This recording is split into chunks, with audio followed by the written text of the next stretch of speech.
नमस्कार मित्रांनो, तर स्वागत आहे नवीन व्हिडिओमध्ये. आज आपण उपासना याबद्दल माहिती घेणार आहोत.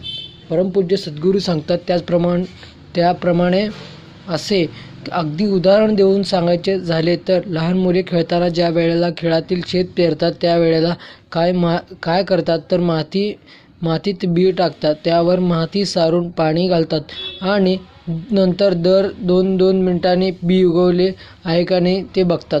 असे केल्याने ते बी कधीतरी उगवेल का असे बघा. मी देवाच्या सेवेचे मी बी टाकले कसे आहे ते बघा. मी असे नामस्मरणाचे खत घालतो, सत्कर्माचे पाणी देतो वगैरे आपण लोकांना सांगत बसलो तर उपासना ही मनात रुजून फोफवण्यापेक्षा गुरुने दिलेले नामाचे बीज उडून जाते आणि ते कधीच रुजत नाही आणि ही उपासना कधीही फलद्रूप होत नाही.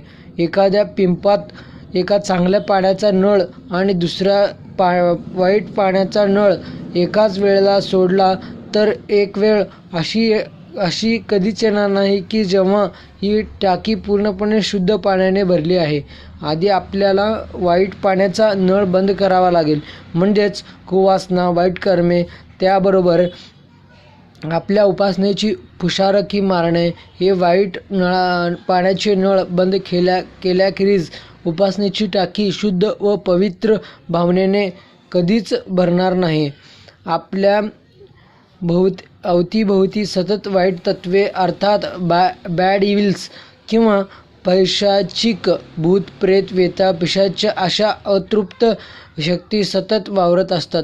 त्या प्लास्मा अवस्थेत असतात किंवा असे म्हणता येईल की वायू अवस्थेत असतात.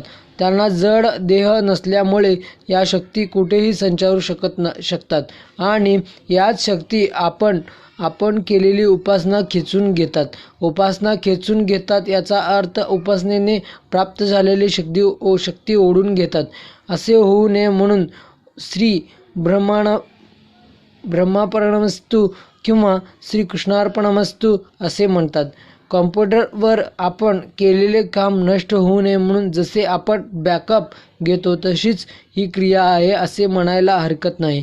अर्थात ज्यावेळेस आपली उपासना सकारात्मक विधायक कार्यास वापरली जावी असे वाटते त्यावेळेस श्री ब्रह्मार्पणमस्तु असे म्हणतात आणि एखाद्या वाईट गोष्टीचा नाशासाठी वापरली जाणारी असे वाटत असेल तर श्रीकृष्णार्पणमस्तु असे म्हणतात.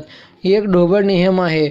आपण केलेल्या उपासनेचे वर्णन केल्याने जे लोक ते उपासना करू शकत नाहीत त्यामुळे जवळच असतात त्याच्या वाईट विचारांच्या लहरी घरांच्या कोपऱ्याच्या साठून राहून वातावरण बिघडवतात. त्यामुळे आपली आणि घरातील इतरांची मनस्थिती बिघडून विनाकारण भांडणे, शिव्याशाप गोष्टी आपल्याकडून घडून आपली केलेली उपासना येथेच वापरली जाऊन नष्ट होते. आपला मत्सर, द्वेष करणाऱ्या व्यक्तींचे वाईट विचार हवेतील बाष्पात अडकून पडतात. मोहरी हे अतिशय प्रभावी बीज आहे. तर मोहरी आणि मीठ जे हवेतील आर्द्रता शोषून घेतात. पावसाळ्यात पूर्वी लोकांनी खडे मीठ खूप ओले झालेले पाहिले आहे आणि आर्द्रतेबरोबर वाईट विचारही शोषले जाऊन आपल्या मुखाभोवती असलेले आवराला शुद्ध करतात. ज्यावेळेस मुखाभोवती, चेहऱ्याभोवती मीठ मोहऱ्या ओवाळल्या जातात आणि मग आपण काही काळ तरी वाईट विचारांच्या दुष्प्रभावापासून मुक्त होतो. सध्याच्या कलियुगात हा भयंकर काळात आपल्या सर्वांच्या बिघडलेल्या मनाच्या लहरी किंवा तरंग, मनाच्या लहरी असतात, केवळ लहरी मन नसते, आपण त्याला विचार तरंग म्हणूया. आणि तुम्हाला हे माहीतच आहे की सध्या आपले विचार किती बिघडले आहेत ते, नाही का?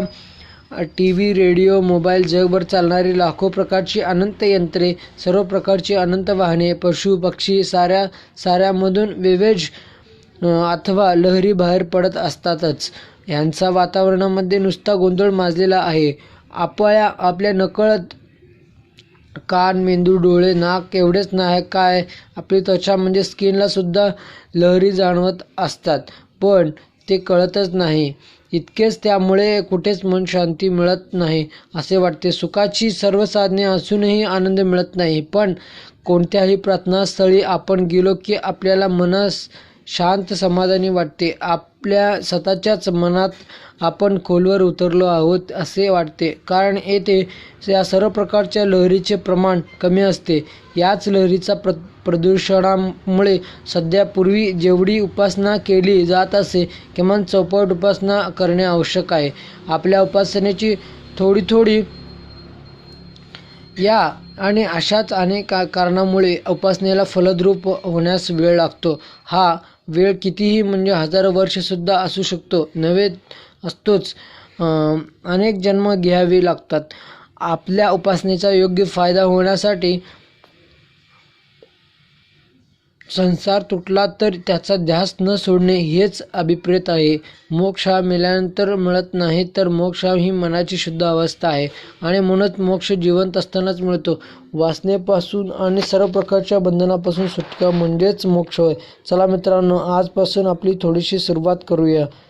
थोडीशी तरी सुरुवात करूया या साधनेची. धन्यवाद.